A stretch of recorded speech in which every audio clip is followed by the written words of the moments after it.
Bom dia a todas, bom dia a todos. É um grande prazer, uma satisfação encontrarmos aqui, não todos, uma grande parte do público e dos participantes que estão à distância, acompanhando, participando do evento à distância, mas, de qualquer maneira, é o primeiro encontro que nós fazemos com essa dimensão presencial no INCT e NEU depois de mais de 2 anos, né? Grande recesso da pandemia. Então, é um momento de encontro, um momento de comemoração e muito mais ainda porque nós estamos com esse encontro celebrando um fim de ano, né, muito especial na história de cada um de nós e na história do Brasil.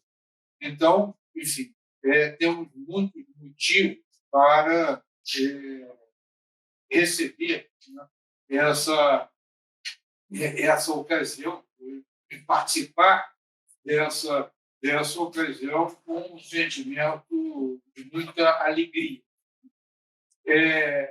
Nós estamos agora iniciando um seminário que, na realidade, é o desdobramento de um seminário periódico que já acontece há mais de, enfim, 16, 20, há mais de 8 anos, porque o primeiro aconteceu no final de 2016, centrado na análise da política brasileira, da política americana, logo depois da eleição do Trump, o significado da eleição do Trump.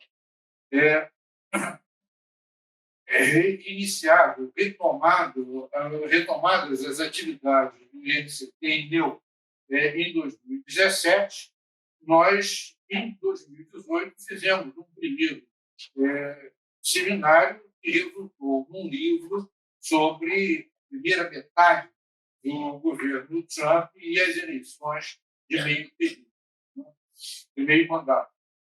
E fizemos um terceiro seminário, que também resultou no livro sobre a eleição de 2020, e estamos agora realizando o quarto seminário dessa série, que vai se traduzir num outro livro. É importante dizer isso, é importante dizer que nós estamos fazendo um seminário como antessala de um livro, porque ele explica um pouco a característica desse seminário, né? Nós temos um tempo limitado, um dia, uma sessão prevista para amanhã do dia seguinte, né, de quinta-feira, e temos 17 ou 18 apresentações.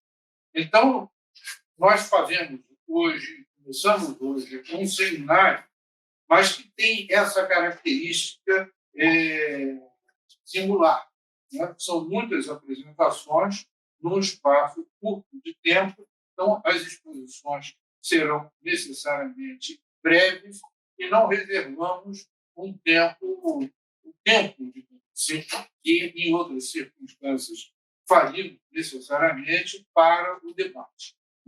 Então, esse encontro vai nos dar a todos uma ideia do que é esse empreendimento, essa aventura intelectual, né? 2 anos depois, olhar para a política americana num período extremamente conturbado, tenso da política americana, da política mundial, e, enfim, a partir de entradas de ângulos muito diferentes, né? E o resultado desse nosso encontro vai estar muito menos nas discussões que as instituições vão suscitar, e daqui, resultado diferido, daqui a alguns meses, os textos que vão compor essa coletânea, que será lançada, será entregue ao público no meados do ano que vem. Então, é isso. as boas-vindas a todos e eu passo, sem mais delongas, a Flávia, que vai coordenar a primeira mesa. Obrigada, Tião. Bom dia a todas e todos. Uma satisfação estar encontrando presencialmente, que estão aqui na PUC, saudar os filhos da FISTEM, e dar-nos início, então, a essa primeira mesa, a nosso registro. O seminário desse ano tem por título Tempos Difíceis, o primeiro tempo do Biden e as eleições de meio de mandato. Essa primeira mesa, com 4 apresentações, tem por título Disposição das Forças e vamos seguir a ordem que consta do programa que foi enviado a todos. A primeira apresentação da Camila Vidal, e com o título O que aconteceu com o Partido Democrata. Em seguida, o trabalho do Flávio Contreira e da Karina Mariana, com ou sem Trump, o GOP na oposição. A terceira apresentação é da série PUC, presencialmente também, disputas pelas regras do jogo, a regulamentação do voto e os direitos políticos das minorias. E, por fim, a quarta apresentação, o trabalho da Débora Prado, Isabela Fontanello, Usos do Corpo, a luta pelo direito ao aborto e a agenda de costumes. São 4 apresentações com um espaço curto, eu vou controlar o tempo, pedindo aos expositores, avisarei quando passar o tempo de 15 minutos. Tá certo? Camila, a palavra é sua. Bom, queria cumprimentar todas, dizer que é um prazer estar aqui hoje, né, presencialmente depois de 2 anos desse isolamento, de seminários virtuais, então é muito bom voltar a estabelecer laços de afeto, a voltar a compartilhar saberes assim, presencialmente. Queria muito agradecer o convite do professor Sebastião, a Neuza, né, por integrar essa mesa com colegas que eu admiro, respeito muito. Então, é realmente uma honra, um prazer. Dito isso, bom, vou tentar tratar aqui nesse espaço de tempo de fazer um panorama, né, geral, assim, a partir da eleição do Biden, esses 2 anos de governo, suposto enfraquecimento do Partido Republicano, mais especificamente do Trump nas midterms, os desafios, as promessas cumpridas, não cumpridas, e uma reflexão final assim, sobre o que se espera do Partido Democrata. Só para a gente contextualizar, né, lembrar que o Partido Democrata venceu 2020 com representante do centro, sabe, junto com Joe Biden, porque se articulou justamente por grupos progressistas, lideranças consideradas progressistas dentro do Partido Democrata, quanto movimentos, grupos sociais, né, o Constitutional Movement, Black Lives Matter, enfim. Então, houve uma espécie assim, de coalizão ampla naquele momento, né, que conseguiu assim, unir forças do centro do partido até as alas mais progressistas do partido, enfim, único de impedir um segundo mandato do Trump. E foram vencedores, uma plataforma que indicava, de fato, assim, um Partido Democrata mais diverso, mais progressista, pautas raciais, climáticas, né, entre outras. Mas a minha ideia aqui nessa apresentação é refletir com vocês como que essa maior abertura para essas pautas progressistas, para esses grupos, foi circunstancial, pontual, e não se traduz em mudanças, ou não tem se traduzido em mudanças efetivas de um partido que continua sendo visto, grande parte, como elitizado, intelectualizado, e, portanto, não respondeu ainda, né, a problemas materiais, diários, práticos da vida de um trabalhador nos Estados Unidos. E isso porque se recusa a criticar o cerne do problema, que é a estrutura capitalista, do modo que foi trabalhada nos Estados Unidos, principalmente a partir do governo Reagan. Bom, as políticas neoliberais que a gente já conhece, o desmantelamento daquele sistema de Estado de bem-estar social desotiano. Então, o que foram esses primeiros 2 anos? Né? Tivemos promessas parcialmente cumpridas, outras não cumpridas, novos desafios, a manutenção de outros desafios domésticos e internacionais, e que fizeram com que o governo hoje seja extremamente mal avaliado. Né? que me preocupa, porque deixa um espaço para uma releitura trumpista, talvez não com Trump, não com Trump, mas com DeSantis, por exemplo, ou algo do gênero. Então, de fato, nesses 2 anos de governo, o Biden, o Partido Democrata, na figura do Biden, conseguiu avançar algumas agendas, com orçamento bastante elevado, climático, específico, infraestrutura, a gente não pode esquecer, né, o acordo bipartidário de $1 trilhão em 2021, o Senado aprovou para a infraestrutura. Os desafios continuam sendo a Covid, desemprego alto, inflação recorde nos últimos anos. Houveram muitos esforços em algumas pautas específicas daquela plataforma. A questão climática, para mim, é uma das mais visíveis, assim. Então, houve esforços por parte dessa administração para criar políticas de redução de emissão de gases de efeito estufa. O próprio Biden, né, anunciou assim, algumas metas bem ambiciosas, né, aumento de produção de veículos movidos a energia elétrica, metade desses veículos vendidos pelos Estados Unidos sejam veículos movidos por energia elétrica até 2030, rivalizando com a China, que hoje é a maior produtora de baterias. O próprio Departamento de Energia anunciou 45 milhões de projetos de energia limpa até 2035. Além disso, a administração tem tentado, né, se empenhado na nomeação de juízes latinos, latinas, negras, congelou dívidas estudantis. Na política externa, houve, de fato, a retirada, né, de tropas no Afeganistão, mas há manutenção do antagonismo com a China, diferentemente de Trump, agora a partir de parceiros transatlânticos, né? Na América Latina, continua antagonizando com Cuba, rompendo um pouco aquela ideia que constava na plataforma, tá? Com Venezuela, com Nicarágua, lembrando que ele congelou vistos de autoridades políticas importantíssimas na Nicarágua. Então, as expectativas eram de um partido democrata que, conforme a sua plataforma indicava, queria se reconhecer como um partido mais progressista, né, em vários anos. Esse não tem sido o caso. A exceção, talvez, das políticas climáticas. Então, ao fim desses 2 anos, a gente tem as midterms, né, e o Partido Democrata é visto como grande ganhador das midterms, porque tem a liderança do Senado, perdeu menos assentos, menos cadeiras que previsto na Câmara. A Nancy Pelosi chega a dizer: quem teria pensado 2 meses atrás, né, que aquela onda vermelha seria só uma marolinha, uma gota, ela diz, eu acho, uma gota muito pequena. De fato, os democratas tiveram melhor desempenho, né, de mais de 2 décadas, né, uma eleição midterm para o partido que está no governo. A gente pode negar isso. O voto dos jovens nessas midterms foi essencial, e eu vou retornar a isso mais para o fim. E a rejeição do Trump, específico a candidatos e agendas, não ao Partido Republicano, mas ao Trump, especificamente. Basta lembrar que nos swing states, os candidatos republicanos que questionaram a eleição de 2020 perderam.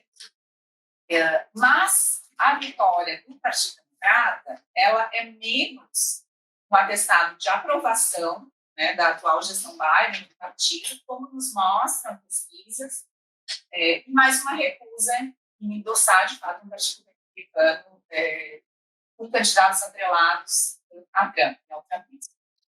Então, assim, a preocupação é que essa eleição de midterm seja lida pelo partido, pela administração, como resultado da aprovação, né, do governo, dos eleitores, portanto, endossando uma agenda de manutenção do status quo e de reeleição do Biden sobre as mesmas bases, né? E esse não é o caso. E aqui me encaminho para essas reflexões. O Partido Democrata, ele não está indo bem, né? Ele não foi aprovado, referendado pela população. Basta ver o índice que saiu agora, em outubro, sobre a aprovação do governo Biden, 55% dos estadunidenses não aprovam a gestão.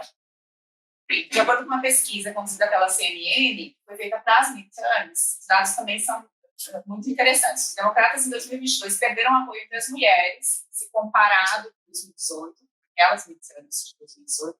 Eles perderam apoio entre os jovens, em 2022, se comparado a 2018. Eles perderam apoio de votantes da comunidade latina, e, por fim, perderam apoio e votos dos independentes em relação à última eleição midterm. Então, ao contrário, o Partido Democrata não está indo bem. né? A eleição do Biden, de novo, foi resultado, né, da atuação dessas lideranças das organizações populares contrárias a Trump e não necessariamente a favor do Biden. De fato, energizou, né, uma ala importante do Partido Democrata ligada a essas causas mais progressistas. E as pesquisas nos mostram que o Partido Democrata vem perdendo esse apoio, como eu já citei alguns dados da CNN. Mais recentemente, outras pesquisas no Pew Research Center, por exemplo, na Reuters, demonstraram que 77% dos estadunidenses dizem que o país está indo no caminho errado. 63% de democratas dizem que o partido está indo no caminho errado. Isso é muito simbólico. A aprovação do Biden chegou a cair a 39% no outubro agora desse ano. Ele não tem conseguido energizar sequer a sua base de apoio, essa base mais fiel. E não está conseguindo dar conta de questões caras à classe trabalhadora. É uma trabalhadora, classe média e baixa da população, que vê a inflação comendo seu salário, né, de um trabalho já extremamente precarizado. As pessoas estão pessimistas, né? Não estão vendo a materialidade das promessas na sua mesa. Os alimentos são caros, enfim. Economistas falam em recessão, o acesso à saúde pública, educação gratuita ainda é essa utopia, né? Enquanto isso, o Biden demonstra, assim, muito otimismo nas entrevistas que ele dá, sempre muito otimista, né? Em que os jornais começam agora a retratar como, olha, é o presidente out of touch da realidade, ele está desconectado da realidade. O Partido Democrata atual, né, também demonstra esse out of touch, essa desconexão, mas, né, com a realidade, mas assim, mais que com a realidade, com a classe trabalhadora, tá?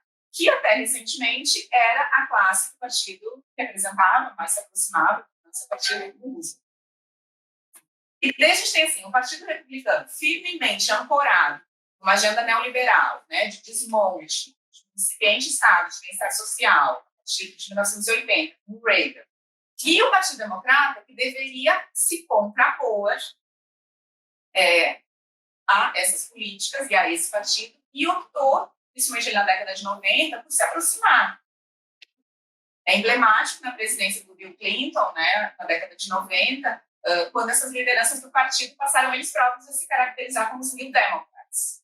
Então, deslegitimando todo um movimento da classe trabalhadora que até então isso representava. Então, assim, se eles não apoiam publicamente os montes sindicatos, por exemplo, eles também não fazem questão de defender. Então, o Partido Democrata vem deixando de lado pautas que são caras para os trabalhadores, né? Salário mínimo, de emprego menos precarizado, saúde, moradia, educação, enfim. Mesmo em 2008, quando a gente tem a crise, o governo Barack Obama, quando todas as forças estavam favoráveis para ele, para mudanças estruturais na economia, o Partido Democrata manteve praticamente tudo claro. Assim, impôs algumas legislações, algumas regulações, mas foi sequer capaz de punir alguns dos responsáveis pelo bancário, pela crise. As mesmas pessoas foram mantidas na administração, majoritariamente. E, então, assim, o que a gente tem hoje, que a gente percebe hoje, são consequências de um modelo econômico neoliberal adotado na década de 80 pelo Partido Republicano, mas, de fato, nunca questionado ou enfraquecido, deslegitimado pelo partido opositor, que deveria ter esse papel, o Partido Democrático. Então, não preciso dizer o que significa, né, para essa classe trabalhadora esse tipo de política, desde pulverização industrial, perda de trabalhos efetivos, né, que estão indo para a periferia do sistema internacional, salário médio mais baixo, enfim. Então, nesse cenário, a gente não tem um partido que, de fato, seja representativo desses anseios de uma classe trabalhadora estadunidense. Lideranças autoritárias vão ocupar esse espaço. Esse espaço não vai ficar vazio. E essas lideranças autoritárias vêm compreendendo esse cenário e vêm respondendo a esse cenário. Isso foi o caso do Trump. E da maioria das lideranças de extrema-direita que a gente vê no mundo. Né? Na falta de um partido genuinamente de esquerda, que faça a crítica, a estrutura que causa, né, isso, a estrutura capitalista neoliberal, as lideranças de direita, de extrema-direita, vêm ocupando esse espaço. Então, o Partido Democrata hoje, e grande parte da esquerda, de modo geral, é visto como elitizado, do plano intelectualizado, distante do trabalhador. O Biden vai falar sobre mudança climática, coloca recursos enormes nessa agenda, né? Mas, assim, não conversa com essa classe econômica precarizada. Né? O interesse eles têm, de fato, pensar em carros elétricos, sobre energia limpa, se eles estão preocupados com a falta de comida na mesa, né? No dia a dia. Então, além disso, sim, Biden vai congelar dívidas estudantis. Muito bem, mas beneficia quem já tem uma graduação ou está se graduando, que é uma elite, né, nos Estados Unidos. Então, de novo, não conversa com a classe trabalhadora precarizada. Por fim, o governo Biden, né, e o Partido Democrata tem enfatizado muito a democracia, até pela figura do Trump, né, alguém que representou em termos antidemocráticos. Biden vem levantando a bandeira da democracia, conduziu o primeiro Summit for Democracy, vai conduzir em 2023 o outro, vem criticando regimes em Cuba, Nicarágua, Venezuela. Mas, de novo, qual é o interesse dessa classe, né, trabalhadora, que está lidando, que precisa lidar com questões imediatas de sobrevivência, de subsistência, que impactam ele? Então, se fala em evitar lideranças autoritárias, mas não se faz a relação óbvia entre lideranças autoritárias, autoritarismo e capitalismo. Então, o Partido Democrata, ao optar na manutenção do status quo, se afastar de um legado rousseauiano, keynesiano, né, no mínimo, se afasta dessa população que era sua base. Vai optar por tratar de temas muito amplos, abstratos, né, democracia, ambientalismo, que continuam indicando esse elitismo. Então, o problema é estrutural e o Partido Democrata trata daqueles poucos sintomas, mas não da doença, de fato. Né? Então, o partido hoje continua representando esse centro do espectro político, não existe, de fato, um partido, né, no momento de esquerda que consiga contrabalançar o Partido Republicano, e hoje está numa situação muito delicada. 64% de eleitores dizem que dizem votar no Partido Democrata, tradicionalmente, eles pensaram que querem algo novo. Não esse Partido Democrata e não essas lideranças tradicionais. 64%. A metade dos jovens adultos nos Estados Unidos, em pesquisa de agosto desse ano, sinaliza descontentamento com os dois partidos políticos nos Estados Unidos e responderam que gostariam de ter mais opções de partidos que, de fato, se apresentassem jovens adultos, todos que votaram agora nas midterms. Além disso, eles têm pouca diferença, esses mesmos jovens adultos, pouca diferença entre os dois partidos. A maioria é jovem, democrata. Eleitores jovens democratas são os mais desencantados com os partidos, gostariam de algo novo, acham os partidos muito similares e não se representam. Isso é muito importante. E como que o Partido Democrata vai lidar com isso, né? Aí a minha preocupação, assim, caso se mantenha nesse caminho, é muito provável que esse espaço vazio, né, na representação da classe trabalhadora, seja, de novo, preenchido por uma outra liderança autoritária. Espaços vazios não são mantidos vazios, né? São preenchidos na política. Bom, muito obrigada. Fiquei no tempo. Perfeito, Camila, muito obrigada por fazer a análise, então, abrangente, precisa e concisa nos 15 minutos. Muito obrigada. Vamos passar, então, agora à segunda exposição, tá? Flávio Contreira e Karina Mariano, com o Say Trump, o Randall Party na oposição.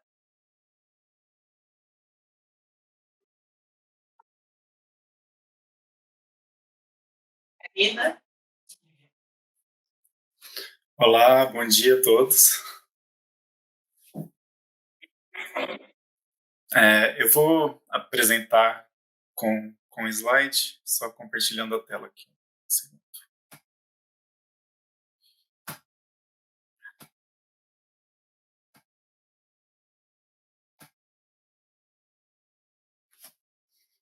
Me ouvem bem? Perfeitamente.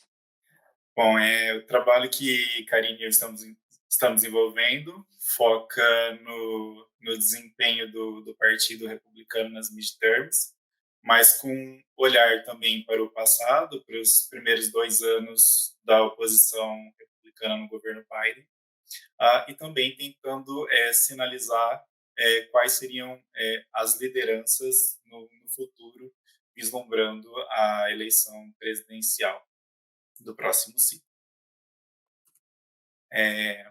Quando a gente pensa, então, na oposição republicana dentro do Congresso, nesses 2 primeiros anos, é importante a gente ter em conta que o contexto institucional ele era favorável ao Partido Democrata, né, no sentido que havia um contexto de governo partidário. Né? Os democratas controlavam tanto o executivo quanto as duas casas do legislativo. Né? Num cenário diverso, que seria de governo dividido, caso o Partido Republicano ocupasse qualquer uma ou as duas casas do Legislativo. Então, a gente teria um cenário de ponto de veto importante que traria mais dificuldade para o governo Biden conseguir avançar a sua agenda, o que não aconteceu. Então, desde março de 2021, os legisladores aprovaram um amplo pacote de políticas importantes, desde do plano para lidar com o Covid, o pacote de infraestrutura, uma lei de segurança de armas modesta, mas que havia e estava sendo discutida há um tempo, era muito esperada também. Né? Também um pacote para estimular a pesquisa científica e a produção doméstica de semicondutores, e a lei de redução de inflação. Nesse cenário, os democratas encontravam maior dificuldade no Senado, porque não havia uma maioria de fato consolidada como na Câmara. Né? Os democratas tinham 48 membros, contavam com o apoio de mais 2 independentes, e o desempate, então ficava com o vice-presidente Kamala Harris. Nesse contexto, não poderia haver nenhum voto contrário dentro do Partido Democrata, porque isso já abriria margem para os republicanos vetarem qualquer legislação. Bom, então os democratas foram muito eficientes em manterem os progressistas alinhados, né? No caso do Bernie Sanders e da Elizabeth Warren, que tiveram um comportamento mais pragmático nessa legislatura, e tiveram alguma dificuldade com o senador da Virgínia Ocidental, o John Manchin, que ele pode ser considerado um moderado rebelde, que em algumas legislações ele se aliou aos republicanos. Os republicanos do Congresso, então, eles opuseram-se de forma mais veemente à lei climática e de saúde, mas, por outro lado, eles também trabalharam para aprovar a legislação sobre infraestrutura, política da China, segurança de armas, assistência médica de veteranos, serviço postal, também todo o pacote em relação à guerra da Ucrânia. É importante pontuar que, em relação a essas 5 legislaturas, 21 senadores republicanos votaram em ao menos 3 delas, e apenas 5 senadores republicanos não votaram em nenhuma delas. E, mais recentemente, esse apoio republicano incluiu também uma política liberal, né, nesse contexto de supermaioria conservadora na Suprema Corte. Então, o Senado dos Estados Unidos se antecipou e ele aprovou uma lei nessa semana mesmo que protege o casamento interracial entre pessoas do mesmo sexo. E o projeto foi aprovado por ampla maioria, 61-36, com apoio de 12 republicanos. Então, como se vê, apesar de uma dificuldade pontual, essa legislatura ela acabou sendo muito favorável ao Partido Democrata. Com isso, a gente chega às midterms. Apesar de todo esse contexto em torno do Trump e das investigações, ele chegou nas midterms como principal liderança do Partido Republicano, endossando mais de 130 candidaturas, e esse critério para endosso seria o alinhamento ao trumpismo, principalmente no que se refere ao não reconhecimento do resultado da eleição de 2020. Nessa conjuntura pré-midterms, os governadores republicanos e as legislaturas estaduais eles avançaram na agenda de costumes. Então, eles introduziram leis restringindo o direito ao aborto, leis anti-direitos LGBTQIA+, voltadas principalmente ao transgênero. Eles também defenderam a proibição do ensino da teoria crítica racial nas escolas públicas. A teoria crítica racial ela é uma teoria crítica legal sofisticada sobre racismo, que na realidade nunca foi ensinada nas escolas públicas. Mas eles usam isso dentro daquela narrativa de guerra cultural. Bom, chegando nas midterms, então, a onda vermelha que se preconizava não se concretizou, né? Os democratas conseguiram manter a maioria no Senado, mais do que isso, ampliaram, né? Agora eles têm uma maioria de fato, né? Com a vitória na última noite na Geórgia, e anteriormente eles derrotaram um republicano na Pensilvânia, dando essa diferença. E mesmo na Câmara dos Representantes, se esperava uma vitória dos republicanos maior, o que de fato também não ocorreu, né? Então, o que significa para o Congresso cada casa controlada por um partido, né? Então, agora, o que se projeta, né, é um governo dividido, né, com os republicanos tendo maioria e a liderança na Câmara Baixa. E em outros momentos que eles estiveram nessa posição, eles estabeleceram esse ponto de veto ao presidente democrata, principalmente no que se refere à agenda de gastos e déficit público. Então, a gente pode considerar o Donald Trump como grande perdedor dentro das midterms, por todo esse papel de liderança que ele teve, inclusive fazendo a campanha ser sobre ele mesmo, né? E essa pesada derrota no meio do mandato para o partido que ocupa a presidência, ela era vista como uma norma, né? O Barack Obama perdeu 63 assentos, o Clinton 52, o próprio Trump perdeu 40, mas as perdas do Biden foram bem menores. Então, como a gente pode explicar isso, né? Bom, em parte porque o Trump escolheu candidatos ruins para distritos e estados que ele precisava ganhar, que o Partido Republicano precisava ganhar, mas também por ter transformado no próprio Partido Republicano um instrumento do trumpismo. Então, os democratas argumentaram e poderiam argumentar que qualquer que fosse as queixas que o eleitor tivesse com a economia durante o governo Biden, os democratas eram aqueles que defendiam a democracia contra o projeto autoritário de Trump. Bom, com isso a gente chega às lideranças republicanas e à disputa presidencial de 2024. Então, o Trump já anunciou a sua candidatura. E, dentro desse contexto, ocorre uma cisão dentro do Partido Republicano, justamente por conta dessa personalização do partido, né? Todo partido tem tendências internas, divisões, mas Trump trouxe esse elemento para dentro do Partido Republicano, esse elemento que é o trumpismo.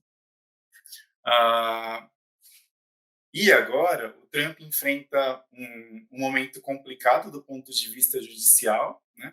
Então, isso traz muitas incertezas sobre o próprio futuro da sua candidatura, se as investigações contra ele avançarem, né? E esse cenário, ele pode ser entendido também como um catalisador das disputas internas dentro do Partido Republicano, né? Então, vozes distantes, como Paul Ryan, Mark Esper, que entram nesse contexto de trumpistas arrependidos, agora se colocam contra o Donald Trump, tentando oferecer uma alternativa conservadora mais longe do radicalismo que o Trump representa. Prováveis candidaturas também de Mike Pence, que deve encontrar dificuldades para avançar dentro do eleitorado trumpista. E, claro, o grande vencedor das midterms pode ser considerado Ron DeSantis, né, pela ampla vitória que ele teve na Flórida, na reeleição, também por ser considerado uma versão mais polida de Trump e por encarnar também essa agenda de costumes. Então, esse é o cenário que se desenha até o momento. Se a Karina tiver algo para complementar. Não, só colocando que essas lideranças republicanas, né, boa parte deles, né, apoiou o Trump durante seu governo, mas há um certo pragmatismo e eles perceberam que se em 2016 o Trump conseguiu atrair, né, eleitores, atrair votos para o Partido Republicano, a partir de 2020, ele se torna um elemento de desgaste ao partido. E, portanto, o que eles estão tentando fazer é justamente criar alternativas que possam atrair esses eleitores, né? Mas atrair os eleitores não radicalizados também, que esse é o grande problema. Eles estão perdendo os eleitores que não são radicalizados, inclusive eleitores republicanos, né? E então a percepção deles é que o Trump está desgastando o partido e que seria, para 2024, uma desvantagem tê-lo como candidato, né? Ou seja, se eles quiserem ganhar eleições ou ter uma melhor performance em 2024, eles precisam se livrar do Trump. Então, esse é um ponto central para eles hoje. Bom, é isso, obrigado.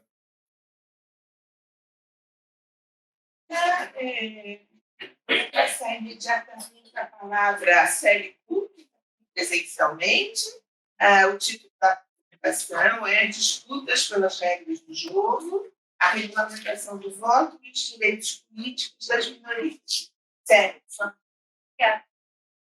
Bom, boa noite a todos, a todas. Desculpa pelo atraso, tinha que pegar uma beleza mais rápido. Eu agradeço a oportunidade de estar aqui de novo, né, apresentando uma parte do trabalho que eu faço eu. E a minha apresentação de hoje vai falar um pouquinho sobre a questão dos direitos de voto de mulheres dentro dos Estados Unidos. Eu trago algumas informações que eu já havia colocado na fabricação de um panorama que fiz para o PREU ainda esse ano, né? Então não é algo exatamente inédito, né? Mas é algo que a gente não pode discutir ainda, né, abertamente. O objetivo é apresentar o estado em que se encontram essas questões sobre direitos de voto das minorias dentro dos Estados Unidos, né, de forma a pensar os impactos da atuação da Suprema Corte, até mesmo porque, apesar da derrota do Donald Trump, e como eu sempre costumo lembrar do judiciário deixado por ele, né, como legado, as dificuldades enfrentadas pelas minorias dentro dos Estados Unidos com relação aos seus direitos mais básicos de cidadania permaneceram, né, e agora sob chancela de um judiciário fortemente conservador, como a gente pode ver com a decisão sobre o aborto, sobre a questão sobre religião do Estado, e como a gente viu e vai ver na questão dos direitos de voto. Nesse panorama, eu dei preferência à Suprema Corte, né, até por conta de uma decisão liminar que ela deu esse ano, teve impacto político nas eleições, né, mas a intenção também é fechar um diagnóstico de atuação dos juízes federais como um todo, que é o trabalho que eu faço em paralelo ao PREU, né, primeiro, e não somente sobre direitos de voto, mas sobre direitos de cidadania de modo geral. Bom, a lei de direitos de voto, ela aparece, em 65, ela aparece como algo central aí nessa discussão, né, como algo central a ser destruído dessa vez, né. Todo mundo sabe que a lei de direitos de voto, de 65, a sua importância histórica concreta para o movimento negro dentro dos Estados Unidos, né, ela foi aprovada no auge do movimento de direitos civis para garantir o direito de voto à população negra, e ela resultou também de uma das principais manifestações de direitos civis no Alabama, né, cujas leis eleitorais estaduais têm estado em debate hoje. Né, é o caso que está na Suprema Corte hoje sendo discutida. Vai ser votada provavelmente o ano que vem. Eu chamo a atenção, no entanto, para dois pontos sobre essa lei, que são importantes para a gente entender que as interpretações racialmente neutras que eles gostam de utilizar, né, não fazem qualquer sentido. Apesar de estarem se tornando um argumento central de alguns estados, né, e da própria maioria conservadora da Suprema Corte para derrubar a lei de direitos de voto. O primeiro ponto é que a lei possui uma essência integralmente positiva, vigilante e constante. O que seria isso? Todo o corpo da lei é feito para determinar medidas para evitar regramentos pretensamente neutros, né, racialmente, né, que restringam ou excluam pessoas do direito de voto ou que anulem o exercício desse direito, né, devendo os Estados e a União agirem de forma positiva e vigilante para que tanto a intenção quanto os resultados das leis eleitorais não sejam racistas, né, para que o direito de voto seja de fato garantido para além da formalidade, além da igualdade formal. O segundo ponto é que ela é uma legislação com provisões temporárias, né, que demandam reautorizações periódicas do Congresso para que ela permaneça em vigência, né? Ou seja, ela não é uma lei acabada, não é uma lei finalizada, ela está em constante revisão. Isso também abre brechas para questionamento sobre a sua importância, necessidade e sobre a sua qualidade. Com isso, a lei ela foi reautorizada diversos anos, né, diversas vezes, em 1970, em 75, em 82, com favores do Senado, que é, e em 2006. Em 82, dada a percepção de que a discriminação racial eleitoral permanecia, né, de que nada havia mudado na representação, embora você tenha tido níveis bastante altos de participação eleitoral, né, da população negra, você não teve uma mudança concreta nos representantes, nem nas políticas que foram implementadas logo depois de 65. Em 82, eles tomaram medidas para que, quando essas questões caíssem no judiciário, houvesse fatores para constatar que houve ou não houve, de fato, uma intenção discriminatória nas leis eleitorais dos estados, né? E eles criaram os fatores do Senado para os juízes se guiarem por aqui, né? E estabeleceram critérios. Em 2006, a reautorização foi revalidada por um período de 25 anos. Né? Tamanha era a constatação da permanência das práticas e de medidas estaduais que discriminavam oficialmente. Diversas mudanças eleitorais foram feitas desde 65 nos legislativos estaduais, né? E elas demonstraram que diversos estados sulistas, entre eles o Alabama, continuaram a promover uma série de medidas que dificultaram o exercício do voto por pessoas negras, latinas e nativas. Eles faziam isso por meio da criação de regras muito rígidas de registro eleitoral, como tem sido tentado atualmente, fazendo questionamentos absurdos e constrangedores nos locais de votação e, mais efetivamente, fazendo mapeamento eleitoral, né, que anula o poder de voto de populações minoritárias, né, que é a questão mais difícil de você constatar se houve ou se não houve uma discriminação ali, por isso que teve esses fatores do Senado. Então, a necessidade dessas reautorizações foi atestada, inclusive, ela foi atestada por um estudo que foi publicado em 2006, que analisou detalhadamente mais de 3 centenas de decisões judiciais, de casos judiciais envolvendo a lei de direito de voto, e que mostrou a permanência dessa discriminação racial na questão eleitoral, né, passada 4 décadas depois da aprovação da lei. E os juízes federais registraram uma quantidade enorme de agentes públicos locais e estaduais que foram consideradas racialmente discriminatórias e com a intenção de assim o ser. Bom, nesse quadro, sobre a lei de direito de voto, existem algumas interpretações que parecem que se chocam, mas elas se complementam. A primeira interpretação que tem aí é uma interpretação liberal, né, alguns diriam que é uma interpretação progressista, que diz que essa lei é um resultado importantíssimo da mobilização de direitos de voto, né, dos negros nos Estados Unidos, e que ela foi o ponto final de chegada dessa luta, né? Ou seja, ela alcançou tudo que poderia ter sido alcançado em termos de direitos de igualdade. De fato, sem dúvida alguma, ela é um resultado muito importante, contudo, essa interpretação, ela se casa muito com outra interpretação que a gente vai ver que é conservadora, né, como apontam alguns estudiosos, porque ela é romantizada, né, ela cria-se muita ilusão em torno dessa lei, assim como se criou em torno da decisão Brown versus Board of Education, né, da segregação racial das escolas. Ou seja, é uma visão simplista, né, da profundidade do racismo e da segregação racial nos Estados Unidos. E a contestação dessa romantização ela é bem simples, na verdade. Né? Ela diz que não basta o direito de voto. Claro, né? Sabe? Para que a igualdade seja alcançada. Ainda mais com as inúmeras tentativas de burlar até mesmo essa igualdade formal, que é o que está acontecendo. E como demonstra a revalidação constante da lei de direito de 65. E o mais grave dessa interpretação é que olhar para a lei apenas do ponto de vista da igualdade formal acaba tornando essa mesma lei alvo de uma interpretação absolutamente conservadora. Por quê? De que forma isso acontece? Analisa-se o sucesso da lei por meio da constatação da eleição de candidatos negros. Né? Uma vez constatado esse fato, é como se estivesse provado que a lei já cumpriu a sua tarefa, né? Não sendo mais necessárias diversas das provisões que tem dentro dessa lei, né? Especialmente as provisões que vigiam os estados, né? Ou seja, então eles esvaziam a lei das suas provisões, deixando ela mais seca e formal possível.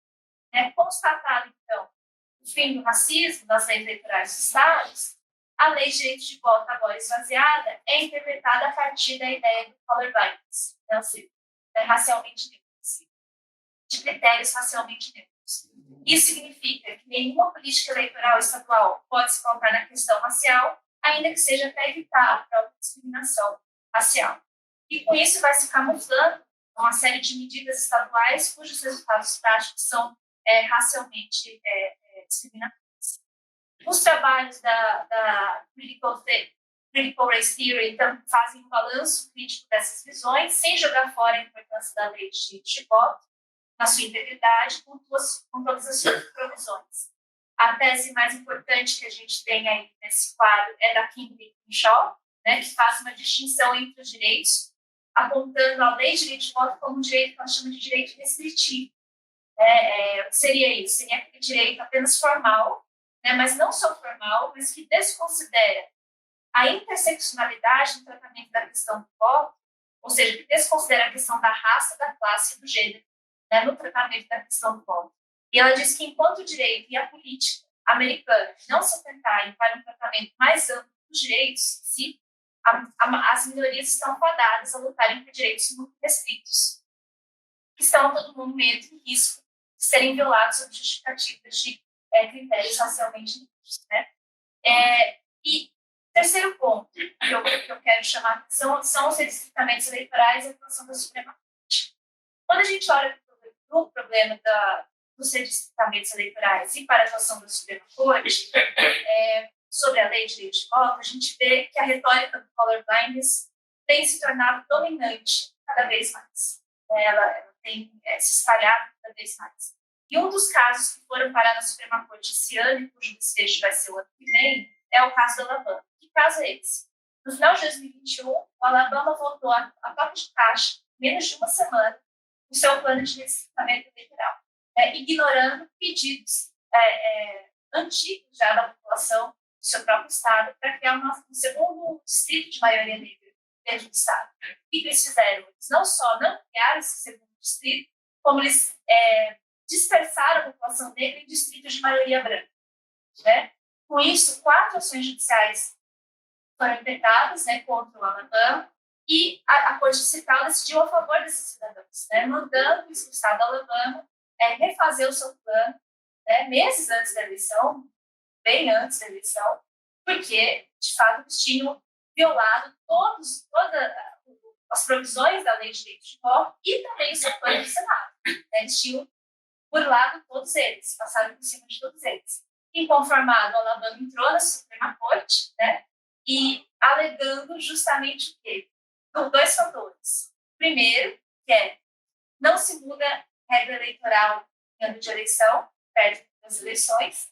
E segundo ponto, a interpretação que a Corte Distrital deu e que os cidadãos estão dando à lei de direito de voto é uma interpretação racista, porque utiliza um critério racialmente vantajoso, eu diria assim. Então, eles partem do princípio daquela interpretação do colorblindness, que a lei de direito de voto deve ser vista de forma formal, sequinha, sem muitas provisões. Só que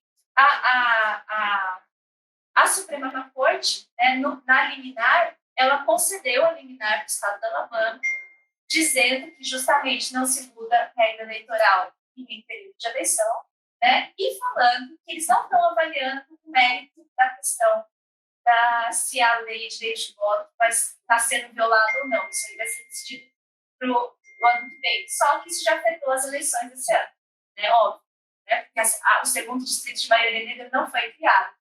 E outros estados também estão mudando isso. Então, tem vários casos para serem julgados junto com esse, né? E essa decisão, ela não é a única. Desde os anos 90, pelo menos, como vem mostrando o Richard Cassin, né? A corte vem fazendo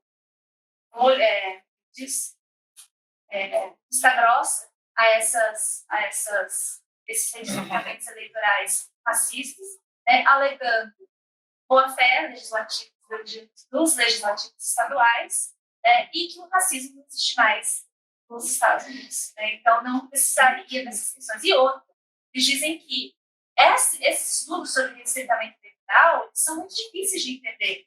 Então, se a população não é capaz de entender, não deve estar dentro do processo judicial. Isso veio do John Roberts, lá em 2013, no julgamento do Shelby County versus Holder, em que eles destruíram uma seção da lei de direito de voto.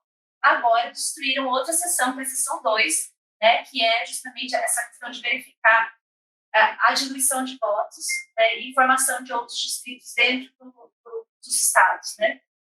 Então, é bem significativa esse julgamento da própria lei de direito de voto que a própria Suprema Corte está realizando.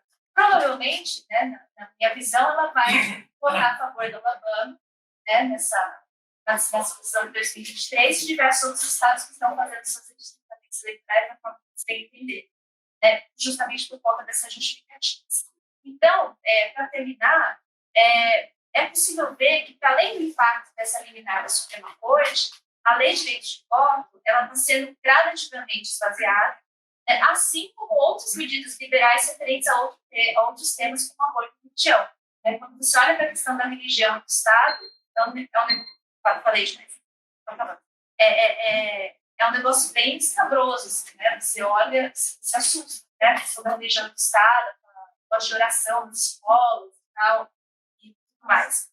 E como já apontou o próprio Richard Cassin, o fim da vigilância sobre medidas eleitorais racistas já coloca em xeque a própria capacidade democrática do país. Né? Porque como que você vai garantir o direito mais básico de democracia, que é o voto, se você tem que contestar ele a todo momento na justiça para conseguir que ele seja exercido, né, livremente. Então, é o fim de uma medida protetiva, né, que vai ter impactos consideráveis dentro desses estrutamentos. E o Richard Cassin vê como verdadeiros expurgos eleitorais que está sendo feito nos Estados Unidos. É isso, muito obrigada. Ótimo, muito obrigada, Célia. Cumprir o tempo a risco. E passo agora, então, a palavra à disposição dessa sessão. Débora Prata e Isabela Santaniello, usos do corpo, a luta pelo direito ao aborto e a agenda dos costumes.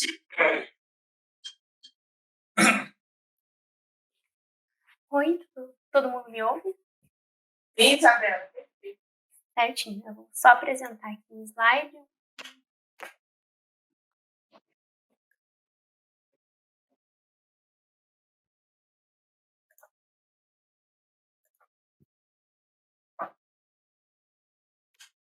Já apagar uma luz aqui da frente. Você, por acidente, deu uma ideia. Você não acha, Dona? Acho que sim.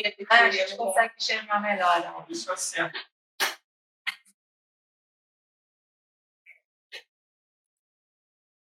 Mas todo mundo consegue ver o slide?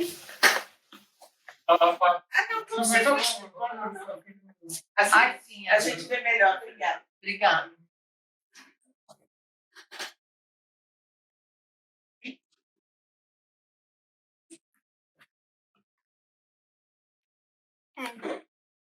Tá tudo certinho aí?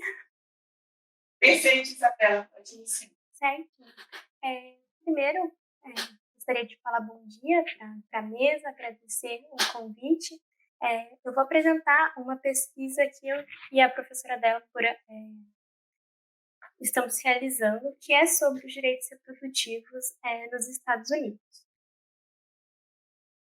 Antes de falar sobre o caso da revogação da Roe versus Wade e tratar sobre a questão dos direitos reprodutivos, é importante compreender o modelo federalista norte-americano. e como ele vai permitir que o governo federal e o governo subnacional eles formulem e representem seus interesses.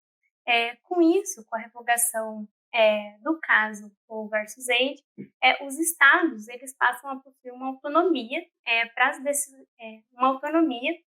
nas decisões administrativas e legislativas em relação ao aborto. Então, a gente vai buscar entender o papel dos estados a partir da revogação do caso, uma vez que os estados,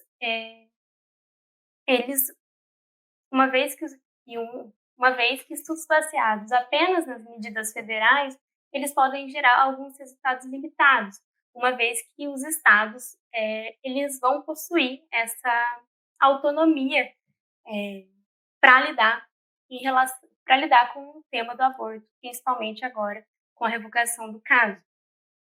Então, a revogação do Roe versus Wade, ela acontece no dia 24 de junho de 2022, e essa legitimação acontece pelas medidas conservadoras dos Estados Unidos durante o governo de Donald Trump. E a gente consegue ver um conservadorismo dentro do judiciário norte-americano, como até a Celi ela aponta na apresentação dela. Então, o movimento dos governos estaduais, eles vão ser muito importantes para esse debate dentro da Suprema Corte, uma vez que esses governos eles começam a promulgar leis que eles restringem o aborto nas suas regiões. O caso do Mississippi e o do Texas são um exemplo. Mas essas limitações em relação ao aborto vai acontecer desde 1973. Então, os estados eles vão buscar restringir e deixar cada vez mais difícil o acesso ao aborto dentro das suas regiões, para mostrar sua insatisfação em relação à decisão da Suprema Corte, que antes assegurava o aborto como um direito para as mulheres. Então, com a decisão da revogação do caso, os estados eles vão ter um respaldo maior para formular medidas restritivas e de completa proibição ao aborto. E pelo fato de não existir uma lei federal do Congresso que regulamente o aborto, os estados acabam tendo essa autonomia de criar suas próprias legislações sobre o tema. Aqui eu trago um mapinha que mostra onde o acesso do aborto ainda é expandido, os lugares que ainda têm proteção, os que não são protegidos, os que se tornaram totalmente legais e os hostis para o aborto nos Estados Unidos.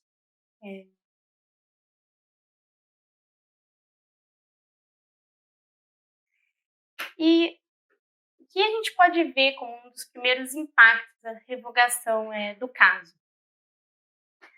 É difícil a gente falar de alguns impactos gerais, porque as mudanças ainda estão acontecendo. Depois eu vou trazer um pouquinho sobre as eleições de meio de mandato, que dá para a gente fazer um debate também sobre o caso do aborto.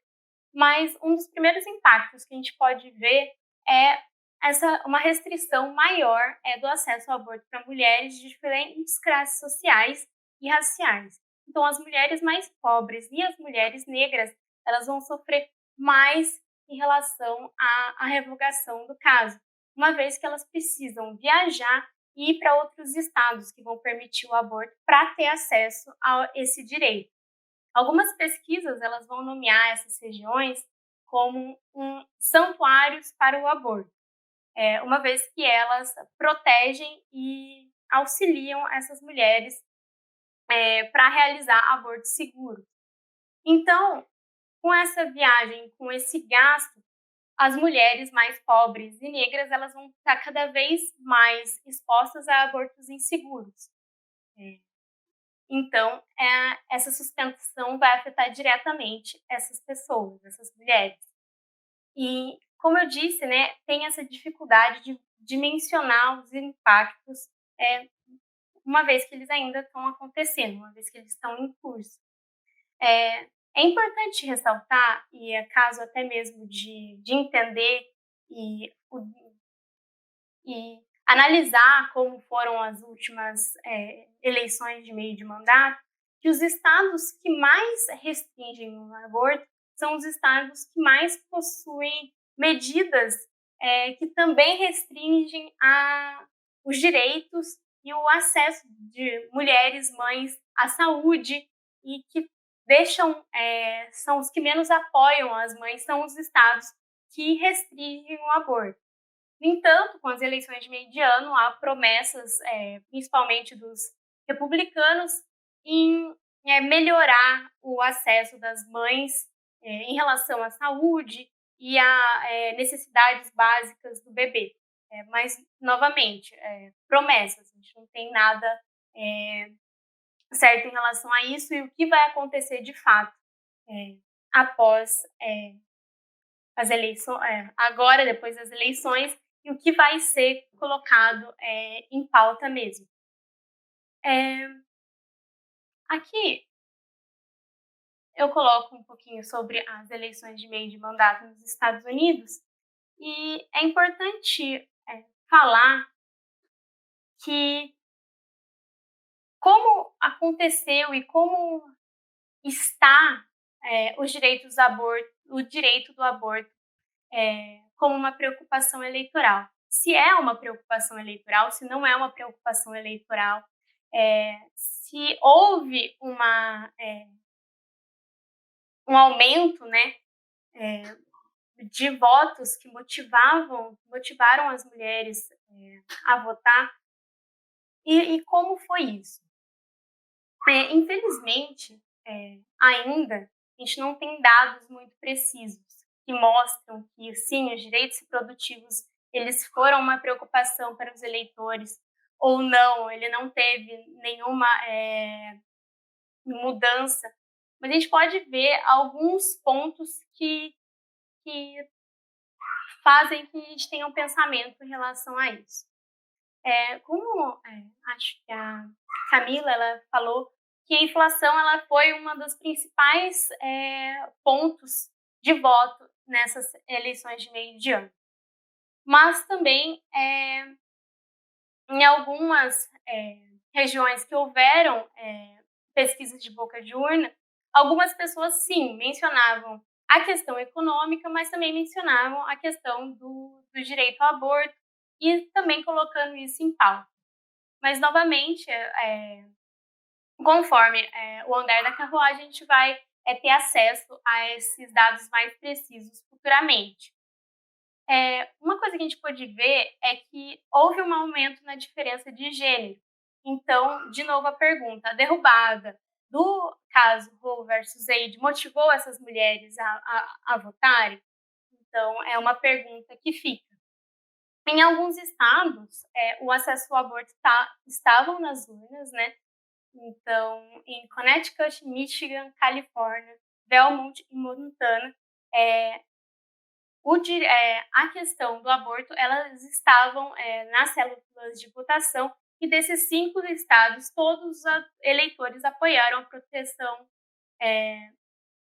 ao aborto, em vez de restringi-lo. Então, nesses 5 estados, o aborto, o acesso ao aborto e os direitos reprodutivos venceram. Mas também a gente coloca e vê um movimento muito controverso. Ao mesmo tempo que alguns estados,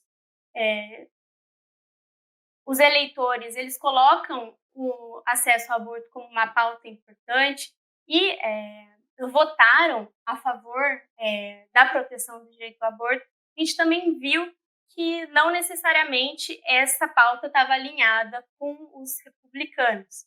Então, é tanto que os republicanos eles ficaram um pouco afastados dessa agenda e não trataram dessa agenda em campanha, e exatamente por essa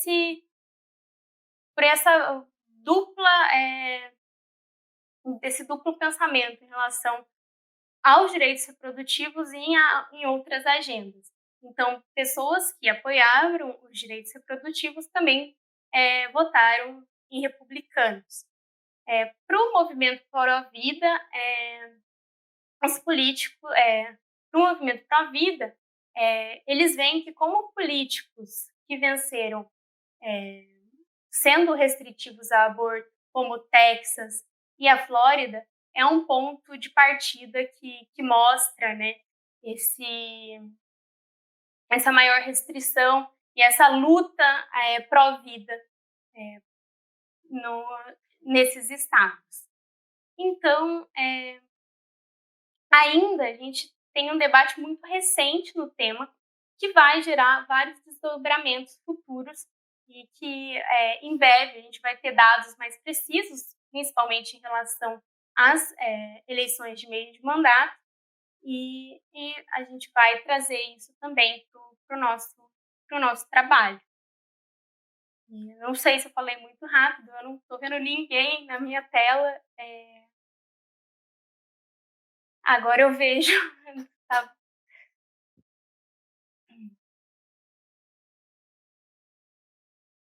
Dentro do tempo.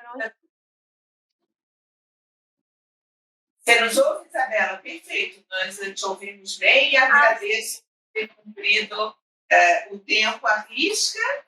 Obrigada. Bom, com isso, graças à pontualidade dos expositores, isso nos deixa alguns minutos para comentários, perguntas antes de passarmos para a mesa seguinte. Eu, da minha parte, comentaria que, enfim, ao ouvir as 4 exposições, constatei o acerto na composição dessa primeira mesa sobre disposição das forças. Me pareceu extremamente rico ouvirmos conjuntamente as análises, ao mesmo tempo abrangentes e muito precisas, sobre as forças, a composição das forças políticas no campo democrata, no campo republicano, e, em seguida, duas dimensões fundamentais dos direitos políticos nos Estados Unidos, e com exposições também muito bem organizadas e precisas quanto à temática dos direitos políticos, da dimensão racial, né, do direito ao voto, do direito ao aborto, das especificidades também locais, referentes a estados específicos da federação. Eu diria que foi um acerto iniciarmos nessa composição de análises para o nosso seminário. E, com isso, pergunto se alguns presentes ou alguém à distância, ou se os expositores querem perguntar, fazer perguntas aos demais expositores, e nos restam 5 minutos de tempo dessa sessão.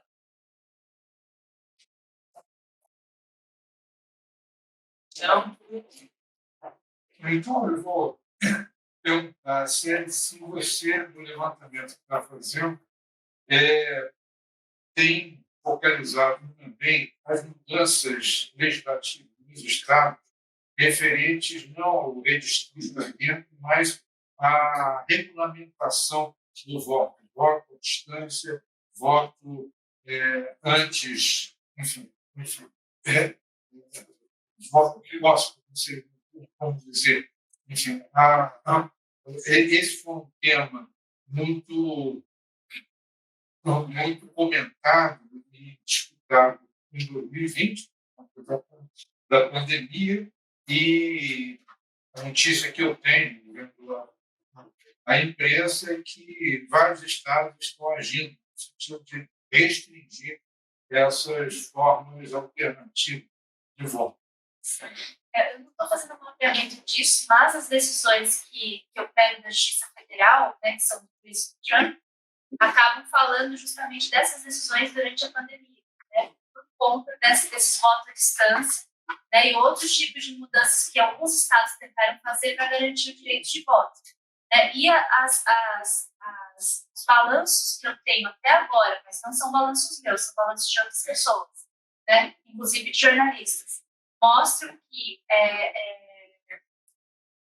essas regras, de fato, elas têm sido cada vez mais limitadas, né? Cada vez mais restritas, cada vez mais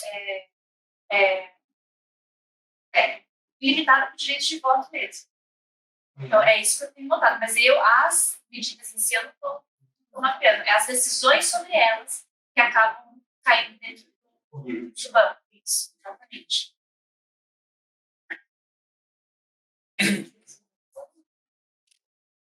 Então, Isabela, Karina, querem acrescentar algum comentário?